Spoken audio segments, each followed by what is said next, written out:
আসসালামু আলাইকুম প্রিয় ফুটবল ফ্যান্স। দর্শক, গতকালকে অলিম্পিকের গুরুত্বপূর্ণ ম্যাচে মাঠে নেমেছিল আর্জেন্টিনা এবং ইউক্রেন, এবং সেখানে কিন্তু আর্জেন্টিনা ইউক্রেনকে 2-0 গোলে হারিয়ে অলিম্পিকের ফাইনাল রাউন্ড অর্থাৎ নকআউট স্টেজে কিন্তু তারা পৌঁছে গিয়েছে। মূলত ইউক্রেনের বিপক্ষের এই ম্যাচটা কিন্তু আর্জেন্টিনার জন্য অনেক বেশি গুরুত্বপূর্ণ ছিল, কেননা প্রথম ম্যাচ মরক্কোর বিপক্ষে হারার পর দ্বিতীয় ম্যাচে ইরাকের বিপক্ষে দুর্দান্ত জয়ে আর্জেন্টিনার সমর্থকদের আরও একবার আশা দেখাচ্ছিল আর্জেন্টাইন সুপারস্টাররা যে তারা অলিম্পিকের নকআউট পর্বে যেতে পারবে। আর তেমনটাই হয়েছে। ইউক্রেনের বিপক্ষে দুর্দান্ত 2-0 গোলের একটা জয় পেয়েছে, যেখানে তারা শুরুর দিক থেকে আক্রমণে রেখেছিল ইউক্রেনকে, বল দখলে 52% এগিয়েছিল এবং বিগ চান্স কিন্তু 2টা ক্রিয়েট করেছিল, টোটাল শট নিয়েছিল 8টা। অপরদিকে কিন্তু ইউক্রেনও কিন্তু দুর্দান্ত খেলেছিল, 48% বল নিজেদের দখলে রেখে তারা কিন্তু 11টি শট নিয়েছিল।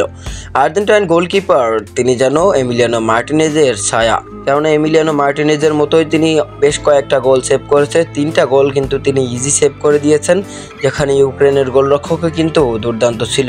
2টি গোল তিনিও সেভ করেছেন এবং শেষ পর্যন্ত কিন্তু হাফ টাইম পর্যন্ত কিন্তু কোনো দলই কোনো গোলের দেখা পায়নি। তবে হাফ টাইম পর থিয়াগো আলমাদা দ্য নেক্সট ম্যাচে তিনি কিন্তু 47 মিনিটের মাথায় দুর্দান্ত একটা গোল করেন ডি বক্সের বাইরে থেকে, এবং তারপরে আর্জেন্টিনা 1-0 এগিয়ে যায়। ইউক্রেন অনেক চেষ্টা করছিল যে গোলটা শোধ দেওয়ার জন্য, কিন্তু আরও একটা গোল দিয়ে দেয় ক্লাউদিও এচিবিরি 91 মিনিটের মাথায়।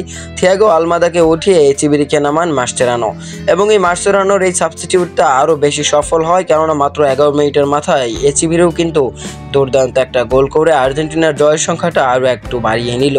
মূলত তাই তো শেষ পর্যন্ত 2-0 আর্জেন্টিনা ইউক্রেনকে হারিয়ে নকআউট স্টেজে পৌঁছে গেল। এখন নকআউট স্টেজে আর্জেন্টিনার প্রতিপক্ষ ফ্রান্স।